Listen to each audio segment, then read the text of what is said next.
Yes, sir, wedding bells finally rang in the life of Margie Blake. Back from their honeymoon, she and Tim are headed for a life of wedded bliss, they think.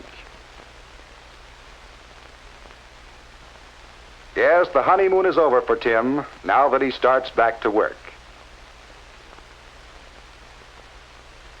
And it's over for Margie, too, as she enters her bright new kitchen to cook her first meal.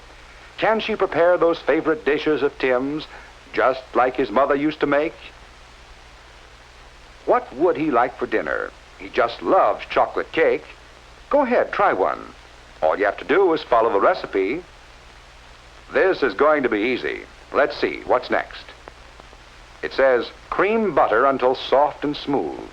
Cream the butter? Better get the cream. That's right, pour it in. The recipe says cream the butter, so put in lots of cream. Just look at that silky smooth texture of that batter. Will Tim be surprised? Will Tim be surprised? No, Margie, your cake didn't turn out so well because you misunderstood a term in your cookbook. You'll find that your cookbook contains many terms which pertain to cooking alone. It is necessary for you to know what these terms mean before you can interpret recipes properly. To cream butter merely means to work it with an instrument until it becomes soft and smooth. There are many other terms you should know. For example, you must stir the ingredients in your chocolate cake. To stir is to mix food materials with a circular motion to secure a uniform consistency.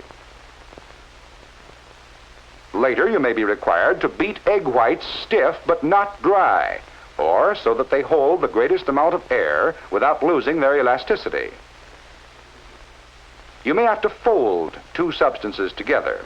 The process of folding combines two motions, cutting vertically through the mixture and turning over repeatedly by sliding the instrument along the bottom of the bowl. The purpose of this motion is to prevent loss of air from the ingredients.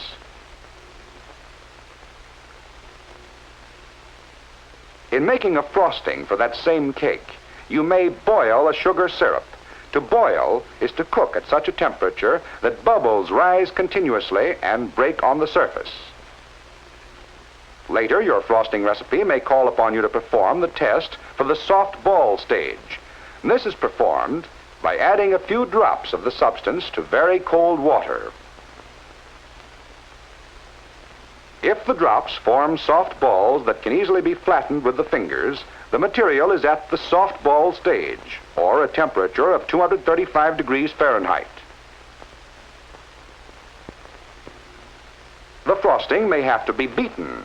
This may be done with an electric mixer. To beat by hand is to make a mixture smooth, or to introduce air by using a brisk, regular motion that lifts the mixture over and over.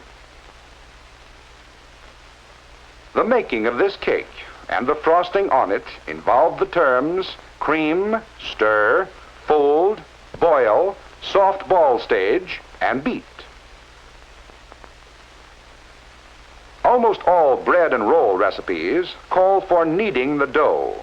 To knead means to manipulate with a pressing motion, accompanied by folding and stretching.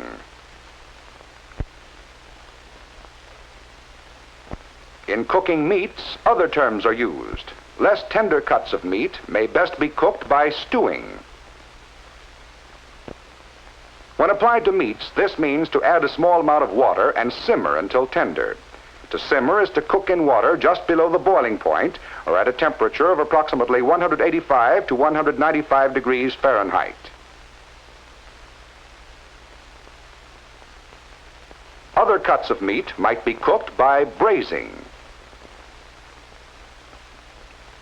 First, the meat must be dredged. To dredge simply means to coat with flour, cornmeal, or other fine substance. Your recipe will usually tell you what should be used. Next, you must brown the meat. This is done by cooking in a small amount of fat until brown. Be sure to brown the meat on both sides. The third step in braising is to add water and cook by simmering.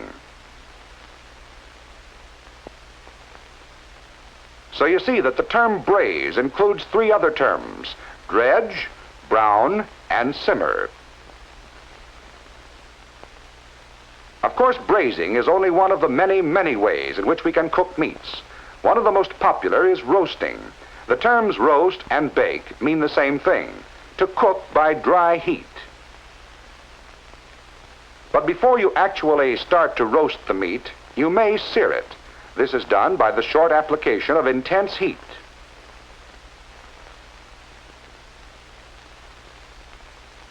And causes the surface of the meat to turn brown in color.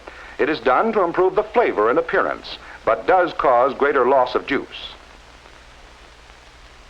The oven temperature should then be reduced to proceed with the roasting. Suppose Margie's cookbook told her to marinate the vegetables before preparing the salad. Would she know what to do? To marinate means simply to saturate the food with a marinade. A marinade is an oil-acid mixture, which is usually a kind of salad dressing. The mixture is usually allowed to stand in the refrigerator for some time. Sometime during your career as a cook, you'll decide to serve scalloped cauliflower. This involves even more terms. A white sauce should be made first, and the first step is to scald the milk, or to heat it to a temperature just below the boiling point. While the milk is heating, add flour to melted fat in amounts called for by your recipe. Stir rapidly to prevent the formation of lumps.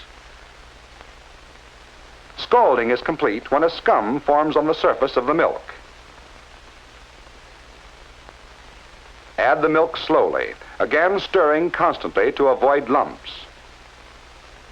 Notice the scum, which indicates the milk has been scalded.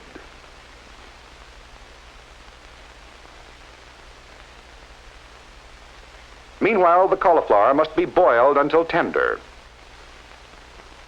Put alternate layers of boiled cauliflower, grated cheese, and white sauce in a greased baking dish. A layer of breadcrumbs on top if desired. And bake in a moderate oven until brown in color. So you see, in this case, the term scallop includes the other terms: white sauce, scald, boil, and bake. One of the real tests of a cook is their jelly making, and the crucial point in making jelly of any kind is in knowing when it is cooked. A jelly test indicating a temperature of 220 degrees Fahrenheit is frequently used. One of the satisfactory jelly tests is the sheet from a spoon test. This is performed by allowing a small amount of the juice to drop off a spoon. When the last two drops run together and sheet from the spoon, the jellying stage is reached.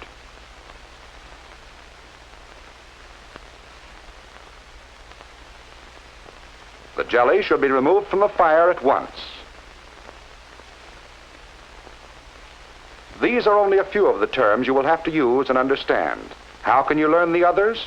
Well, most good cookbooks have a glossary of terms in the appendix. Let's see if Margie's cookbook has one. Yes, even Margie's cookbook has a glossary. Cream. To soften a fat with a spoon or bigger, you also to combine the softened fat with sugar. If she had only looked at this before she baked that cake. But wait a minute. There's still time to bake another cake before Tim comes home to lunch. It'll be right this time, and he'll never know the difference.